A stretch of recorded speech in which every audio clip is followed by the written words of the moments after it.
अहमदाबादमध्ये ज्या BJ medical कॉलेजमध्ये एअर इंडियाचं विमान कोसळलेलं आहे त्या ठिकाणी आज सकाळपासून शोध पथकं दाखल झालेली आहेत आणि या ठिकाणी आपण पाहतोय की शोध मोहीम जी राबवण्यात येते आणि या शोध मोहीममध्ये इमर्जन्सी लोकेटर ट्रान्समीटर म्हणजेच ELT हे सापडल्याची माहिती मिळते। दुर्घटनास्थळी शोध मोहिमेदरम्यान हे यंत्र सापडल्याची माहिती आहे आणि हे यंत्र अपघातादरम्यान किंवा नंतर विमानाचं नेमकं स्थान निश्चित करण्यात मदत करण्यासाठी सिग्नल पाठवते आणि हे व्यापक सुरक्षिततेच्या दृष्टीने विमानाच्या ब्लॅक बॉक्सचा सिस्टमचा भाग असल्याचं सुद्धा बोललं जातं आहे। ब्लॅक बॉक्स सापडल्याची माहिती यंत्रणांकडून मिळते, मात्र हा ब्लॅक बॉक्स नसल्याचं सुद्धा समजतंय आणि आता जी सर्च मोहीम आहे ती अजूनही सुरू असल्याचं बोललं जातं आहे, कारण बरेचसे क्लूज या ठिकाणी आहेत जे पोलिसांना शोधायचे आहेत। बऱ्याचशा तांत्रिक गोष्टींचा उलगडा त्यांना या ठिकाणी करायचा आहे आणि त्यामुळेच आपण पाहतोय की बघा पोलिसांची एक टीम अगदी या मेसला लागून असलेली जी इमारत आहे या इमारतीच्या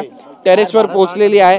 अजूनही या ठिकाणी पंचनामा सुरू आहे, अधिकाऱ्यांचं बोलणं सुरू आहे। तर दुसरीकडे विमान जे आहे ते आपल्याला या ठिकाणी स्पष्टपणे पाहायला मिळतं। एअर इंडियाचं जे विमानाचं मागचा भाग आहे तो आपल्याला या इमारतीमध्ये अडकलेला पाहायला मिळतो आणि टेलमध्येच ब्लॅक बॉक्स सुद्धा असतो। एक ब्लॅक बॉक्स दिल्लीला रवाना करण्यात आलेला आहे, मात्र दुसरा जो ब्लॅक बॉक्स आहे आणि त्याच्या आजूबाजूला असलेली जी यंत्र आहेत ती सध्या शोधण्याचं काम युद्ध पातळीवर या ठिकाणी सुरू झालेलं आहे। ही सगळी दृश्य आपण पाहतोय कशा पद्धतीनं या ठिकाणी अधिकारी आपसात चौकशी करतायत आणि उद्या सुद्धा सकाळी अशाच पद्धतीनं हे सर्च ऑपरेशन जे आहे ते सुरू राहणार असल्याची माहिती मिळते। एकंदरीतच या घटनेनं संपूर्ण परिसर हादरलेला आहे आणि या घटनेमागचं नेमकं कारण काय आहे, अशा घटना भविष्यात घडू नये यासाठी काय उपाययोजना करता येतील याचा सुद्धा आता विचार सुरू झाला आहे। कॅमेरा पर्सन योगेश सावंतसह गिरीश गायकवाड, TV9 मराठी, अहमदाबाद।